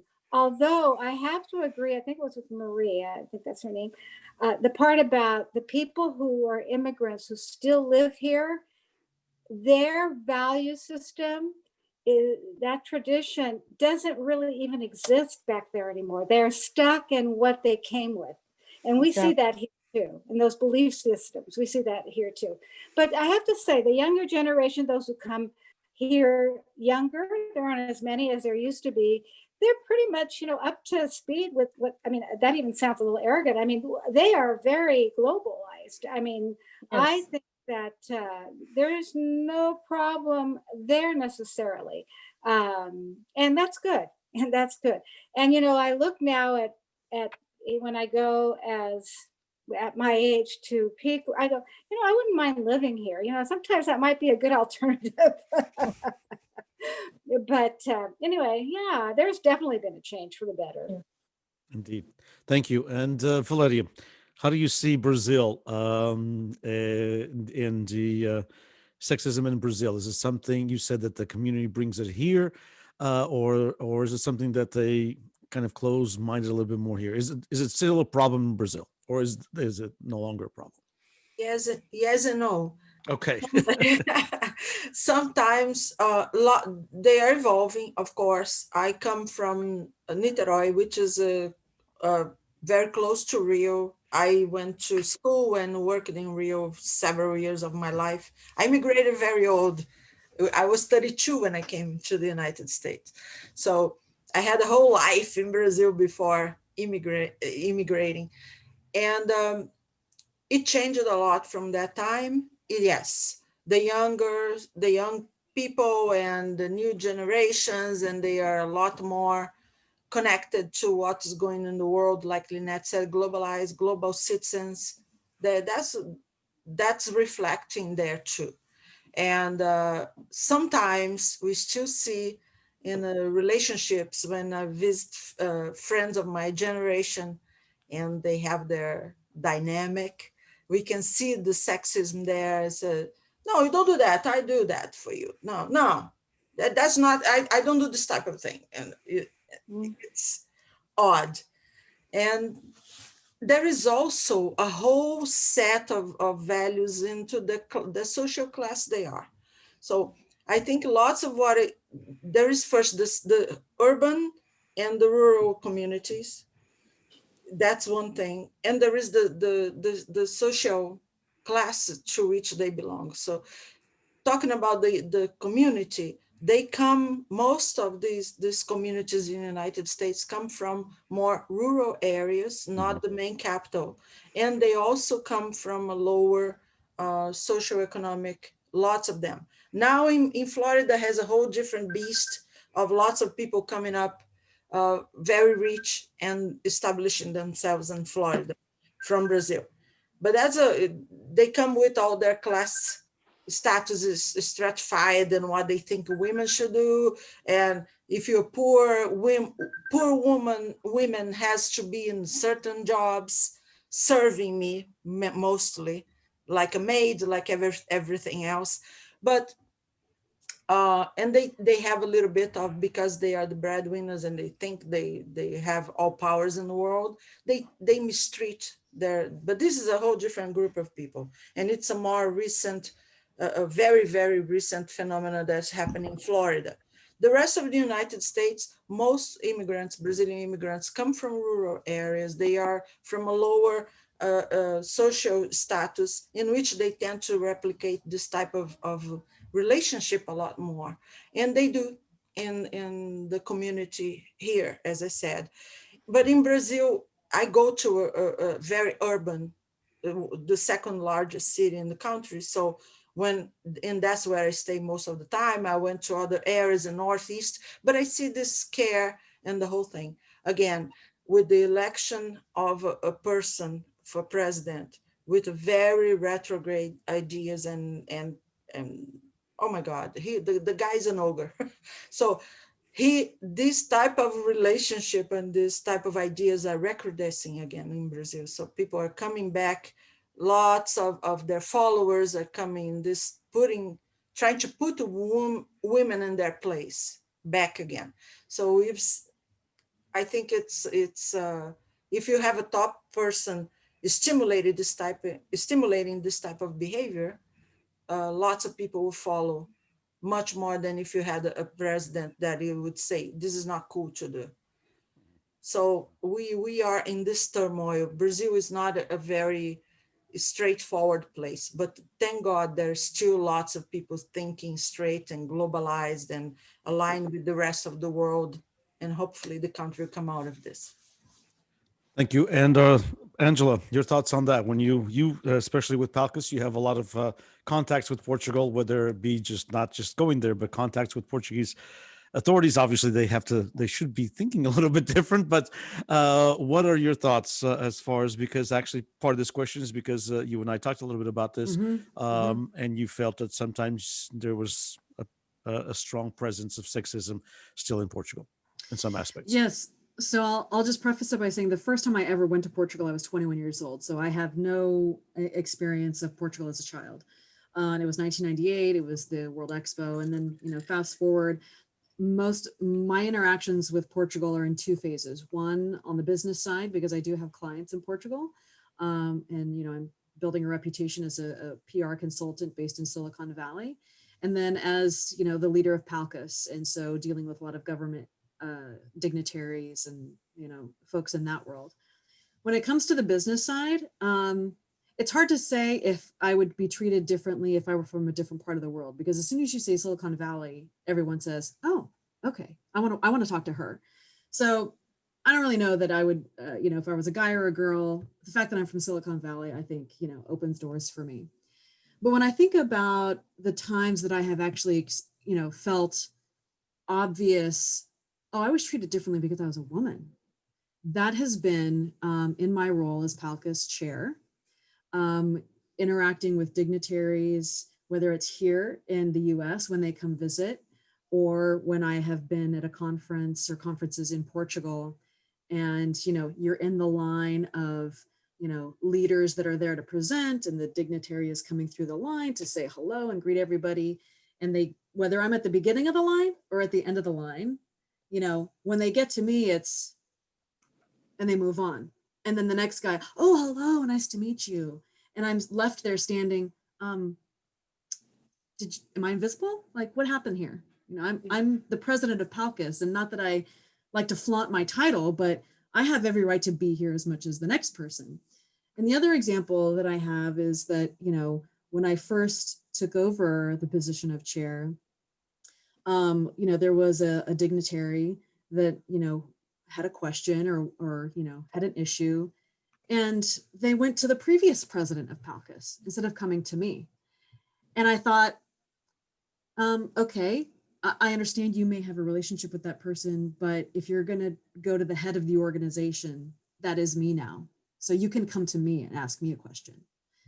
So I will say that in recent years, the more blatant examples of being treated differently because I was a woman have been from government officials from Portugal, not necessarily business or professionals. I don't know what to attribute that to. I haven't really given it much thought as to why that is. And again, it could be just because I'm from Silicon Valley. But you asked the question, Denise, about when have I experienced sexism, and those are the times that I have. So again, I can't compare it to anything. We have a lot of friends, and my husband has a lot of family in Portugal. I can't say that I've ever felt like, oh, you're your husband's wife, so you need to go do this. I've never really felt that. So even from a personal standpoint, I haven't felt that, because all the women in his family, and even the women in my distant cousins in my family, one owns a cafe, they all work. It's not like any of them are home being housewives and kept in their place or anything like that. But yeah, it's been very interesting. So it's an interesting dynamic, because here in the US wouldn't even be a thought. Now I feel like when I go to Portugal, and if I'm going to interact with these people, I have to be almost overly assertive to say, I am in this position and you will give me the respect that I deserve, right? Which is unfortunate that I have to take that attitude. Sure. Because a man would never have to do that. Yeah, yep, interesting. And we're going to go to our last comment from everybody. More than the questions, kind of asking for a comment from every one of you. But a couple of things. and maybe that a couple of you touched on, including Angela right now, and Linette when she did the studies at University of Coimbra. There should be also maybe a webinar that we do, a panel on how you get treated differently because you are Portuguese American, because that happens. Okay, it happens, and I have a lot of contacts, as with Portugal, and that happens, a lot. It happens even when I do my writing for the Portuguese newspapers there. Oh, Diniz Borges da America, compared to wherever. It happens right now with the election. Everybody wants to know about the election in the United States because it's such a big deal, all over the world. And very seldom do people in America who are Portuguese are asked to be the commentators of what's going on. So you bring specialists from Portugal who supposedly know the United States, but our community has all of these specialists, who know. So there's an issue there that maybe even a little bit further than sexism. That's not to excuse the sexism, obviously, but that would be an interesting panel, how people are treated here and treated in their homeland because they are an immigrant, and the different classes of immigrants, which Valeria stated, as in Brazil. I was the president of Portugal, Cavaco Silva, who many of you know the name. When he came to the United States in, I don't know what year, Angela probably remembers, she was in Washington, I think, at the time. She didn't come to the event because there was an event in Washington. Maria Silveira probably remembers. And he said this, that every Portuguese American stood up at that. There were 700 people at the Fremont in San Jose, and they just about all stood up, including my wife, who kicked me for not standing up. But I did not stand up because I felt ashamed. Not ashamed. I felt insulted. He said, "Your parents, immigrants, are not. We are having immigrants from Portugal, but they're different. They're not like your parents or your grandparents." They come over here because they have to do masters and PhDs that they can't find in Portugal. Your parents didn't come like that. Well, let's not, yeah. So I won't comment. That, I think, is enough. But so that's an issue that maybe we need to also discuss. And I think we need to be, just like we need to be, ladies, as you said, and I wholeheartedly agree, we need to be more assertive. As the ladies need to be more assertive. I think we also, as immigrants, need to be more assertive in Portugal. Yes, if you want to get in some things in Silicon Valley, you better talk to Angela Costa Simoes, and not the guy who's somewhere, wherever, who thinks he knows Silicon Valley and he's only been there once, on a field trip. So I think that same thing, we do that, in the Valley with agriculture. I mean, that's one of the reasons why I think we've had, a pretty successful program, thanks to all the work that's been done, including Alcidia's work, which is, I mean, I don't understand why they don't look at our know-how. I mean, Fresno State, and it's not because I, am in charge of a program that's putting this together, Fresno State, but Fresno State is considered one of the best universities in the United States for agricultural programs. And so why would an agricultural region want this? Why wouldn't we take these things? So some issues, I think has to do with the motherland that has never understood its immigrants quite well. Because if Portugal is a universalist country, it's because of the discoveries, and now because of the immigrants in the last 100 some odd years. But enough of that. Thank you. One of the things I want to ask each and every one of you as you comment is, there are still a lot of glass ceilings to be busted, as Maria Silveira put it. And one of the issues is, for example, CPAC just did a research on the Portuguese Americans running for office in California. There are 111 people who we've identified. There's possibly a few more. There are Portuguese American running for office, everything from school boards to water boards. When you tell the East Coast water boards, they laugh. They don't understand how important water is to California. But, from school boards to water boards to fire protection boards to safety boards to city council to state government to Congress. 111. Only there's 28% that are women. 28% of those 111 are women. And so there is, and there are more than 28% women in the Portuguese American communities, probably over 50% right now, like most other communities. So there's a lot of things still to be done. And then my last question to each and every one of you is, what are some of the suggestions and some of the issues that you think you'd like to see resolved in our Portuguese American community to get young Portuguese Americans involved, whether it be in public service, because as Maria Silveira said, if you don't have a seat at the table, I have a friend of mine who says, if you don't have a seat at the table, you're the menu. So how do we get, young Portuguese American women to have a seat at the table, whether it be in public service, whether it be in technology, whether it be in ag leadership, whether it be in banking, but not the teller, but the CEO? How do we, and what would you like to say to young Portuguese American women that are maybe watching, or their parents? What can they do to achieve some of the things that you have yourselves achieved? Maria, we'll start with you. Well, I think some of us mentioned, or some of the panel talked about little girls going to school and told and expected to behave different. And I think that's a true fact. I think, little girls go to school and if they ask questions, they are considered to be aggressive and impolite. But if boys ask questions, then they're smart. We're taught to be polite and to be gentle, and so that we can be good wives, and we have to be good daughters and be a good wife, good mother. And I think that we can do all those things and ask questions. Women can do math, girls can do math, girls can be engineers, girls can do just about anything that the boys do. And, just think that you may just do better than the next boy. You may outperform the boy. And also believe in yourself and have the confidence, have that Portuguese grit. You can do it. And when you graduate from college, just remember that you have the right to get a position like the boys that you went to school with, that at the time will be a man, and that you should not settle to make only 77 cents for every dollar that boy is going to make. You have the right that if you have the same position, to make the same amount that they're making. And so I guess I tell the girls out there, the men out there, I did it. I was an immigrant, and I got an education, and I moved up in the organization. I was able to do it. You can do it too.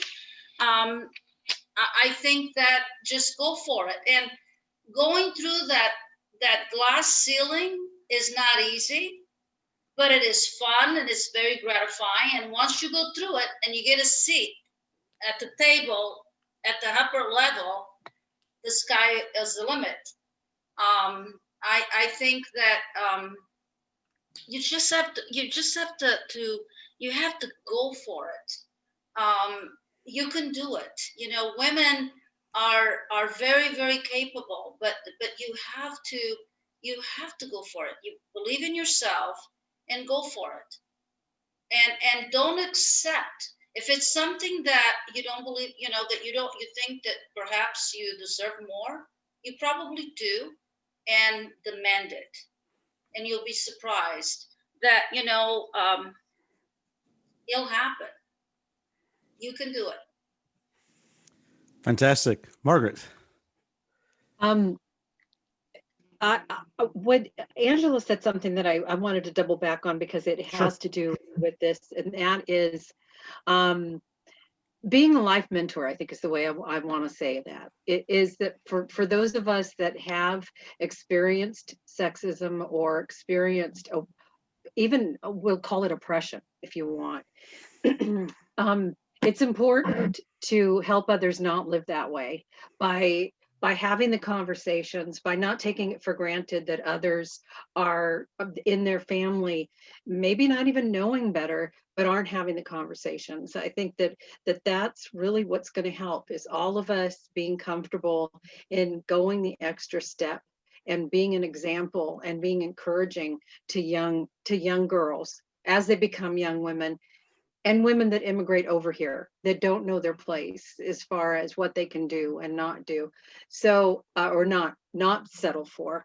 And then the other part of that is the second side to that coin, is that we have to teach young men not to expect to be superior, we're forgetting that if we as women accept a certain behavior, we are also, as mothers of sons or aunts of nephews or whatever it is, we have a responsibility to teach our young men that women are not inferior in any way. So it's to help with both sides of the coin.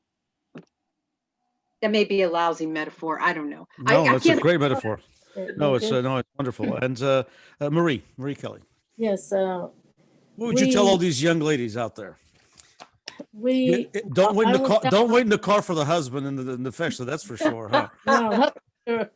No, I would tell them go for it. I mean, I came here and I went for what I wanted, with a lot of sacrifice. But if you want to do it, you can do it.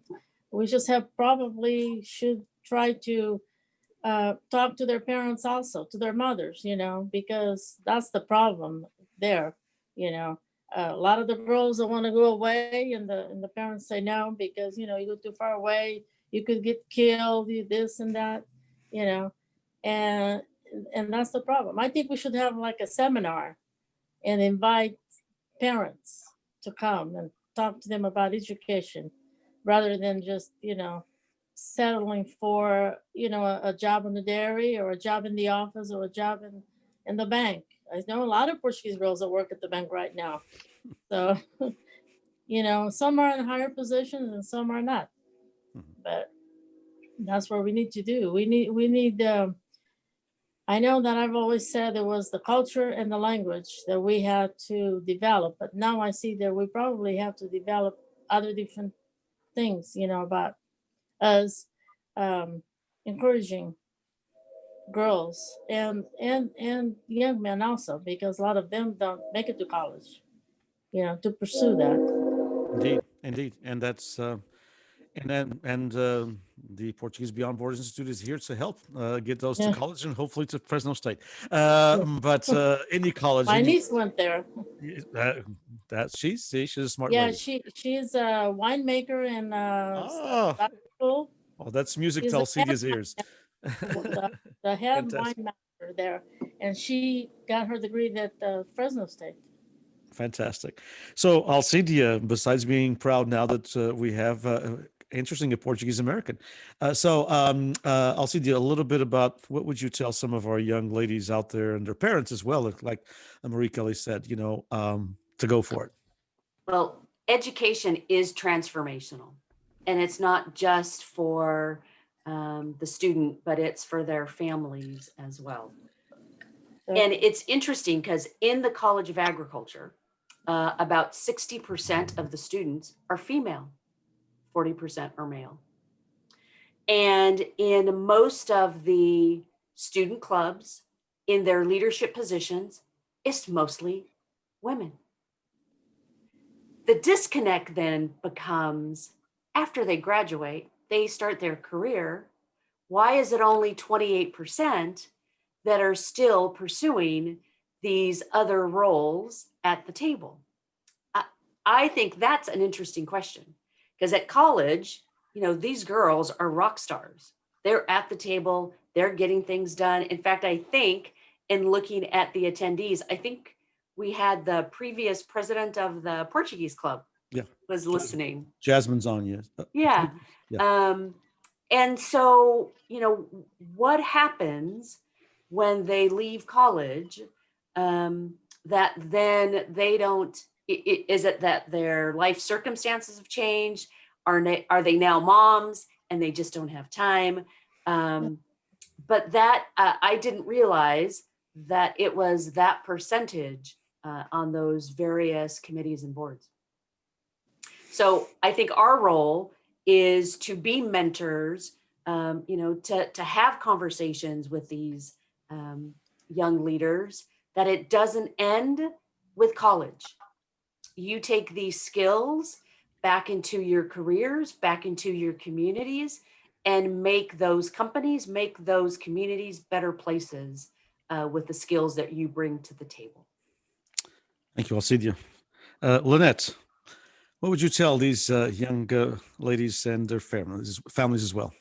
Margaret mentioned mentorship, and what I was really thinking was, so how do you set up mentorships? I mean, part of me is, instead of setting up a conference or being part of a conference, because it's so hard to get people there, but to go out to the organizations, kind of like what we did with the census, to go out to the organizations and talk about the importance of doing this and encouraging women, and they themselves or their own children or somebody they know that's Portuguese that might have a, you know, a higher up position, a professional position, who would sign on to, yeah, I'll mentor someone, and then have a liaison maybe with the high school, or a liaison with just somehow gathering names, maybe with the festa, because so many of those girls are participate in the festa, and maybe bring that together in that way. You know, sometimes it's just that one experience that will really get somebody interested in their future. So it's just an idea that I had for it. It's actually a great idea, and I have in the Q&A at the end a suggestion that comes in that direction from Duarte Silva, and I'll read it. I'll read it at the end. Okay. But that it comes in just the direction that you just mentioned. So, Valeria, the same thing. So for the Brazilian young Portuguese Americans, Brazilian, whether they're Portuguese background or not, but the young Brazilians whose parents immigrated recently and who are maybe in a different, you know, world than ours, who are already second and third generation, but what would you tell them as well? To both, to the Brazilians and to the Portuguese and to the Luso-Brazilians, when we immigrate to make something out of ourselves. We come with an enormous desire to work. We leave so many things behind, and we come here to make our position in the world. So you have this potential, go for it. More yet, sit at the table, run for office. You carry an accent, so what? Run for office. If you do not make the policies, if you're not there sitting at the table, someone will do for you. And if you're a woman immigrant, you have a lot to offer. You have a vast array of experiences and ideas and different perspectives.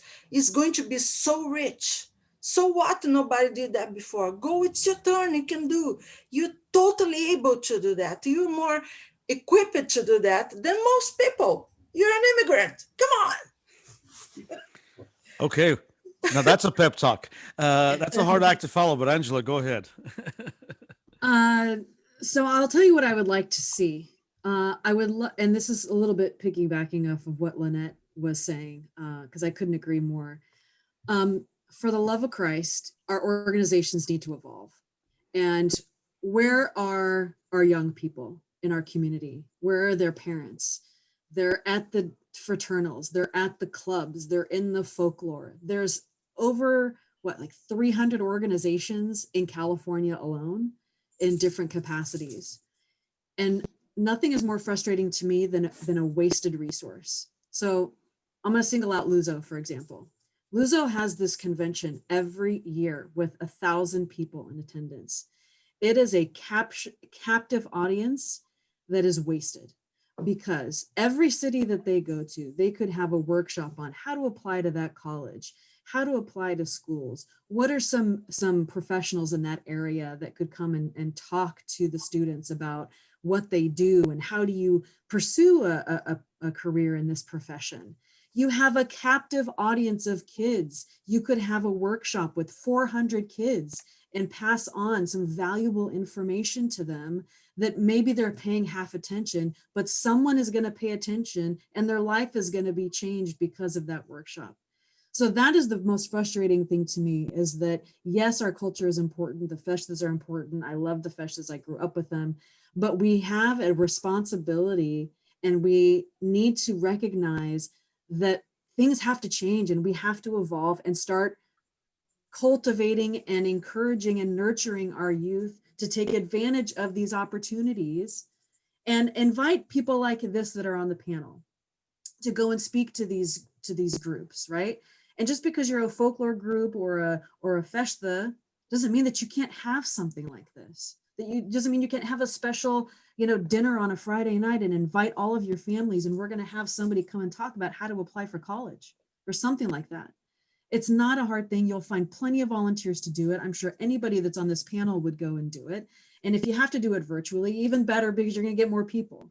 So that's the first thing I would love to see, is more organizations taking a role in actually providing this kind of information and this kind of mentorship, if you will, to our youth.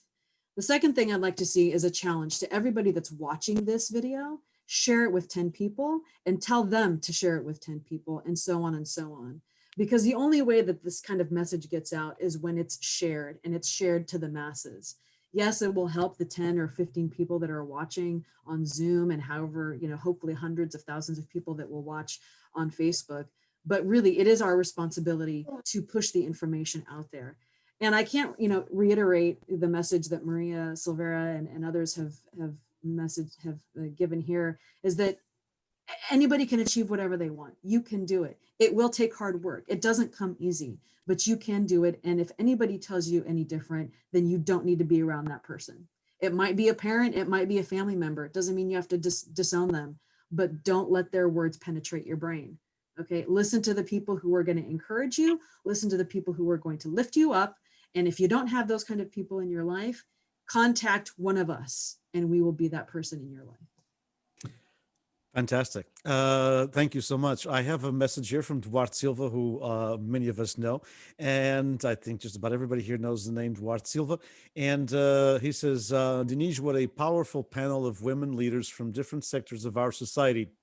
It would be wonderful to sponsor a Portuguese Women's Leadership Forum where we would invite young high school and college women to attend.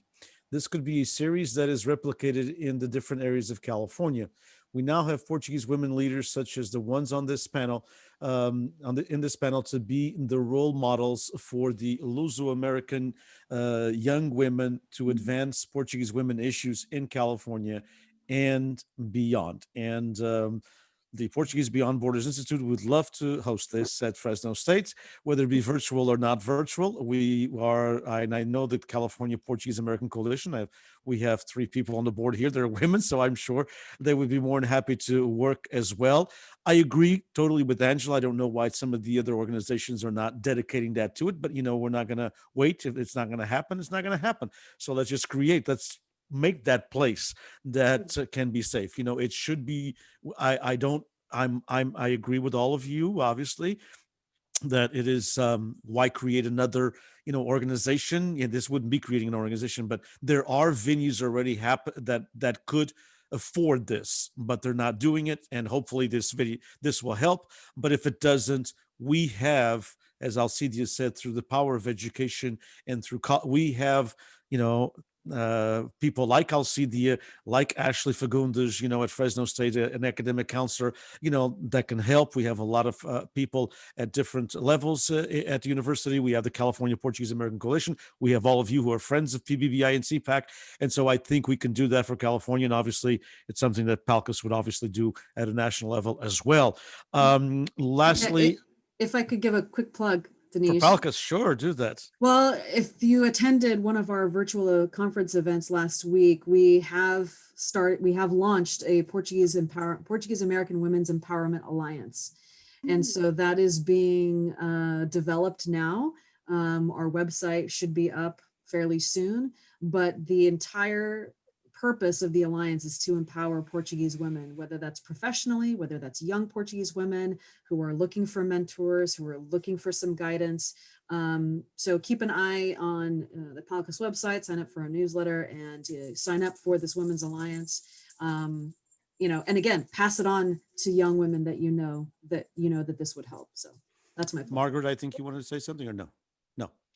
No. Okay. I'm sorry. Okay. So yes, indeed. And I think it's, as far as something for the states, I think that we can work on that. I think that this should be the first of many different panels that we should have on this subject. So thank you all, because indeed, it's kind of one thing that you're all magnificent as all. I know all of you quite well, and you're all professional and dedicated people. We should have more men like you.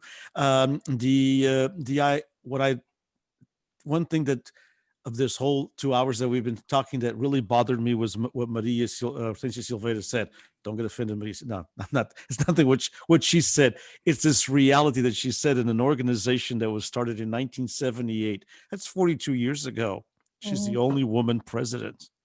And it's not an organization that existed from the beginning of the 20th century that has those vices. It's not one of these organizations that say, well, it's been around for 100 years, so it takes a long time to change something. This is an organization that began when also some of the things were happening to help women in the United States and California. 1978, for someone who's Angela's age, is a long time ago. For someone who's my age, that's not that long ago.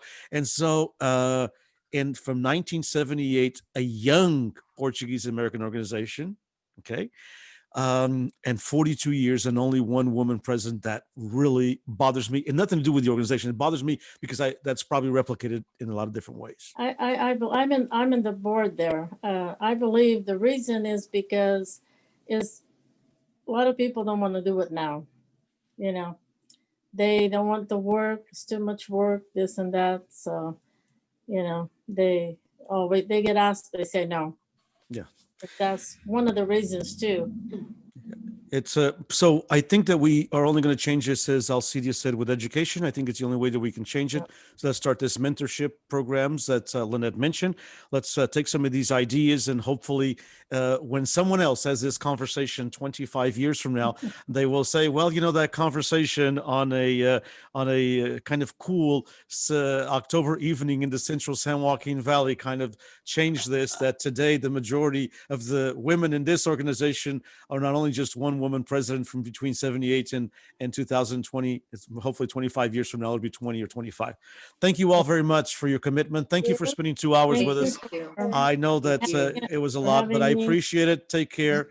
Stay safe, stay healthy. And on behalf of PBBI, a million thanks. And California Portuguese-American Coalition. Bye-bye. Take care. Take care. Goodbye. Thank you. Thank you all.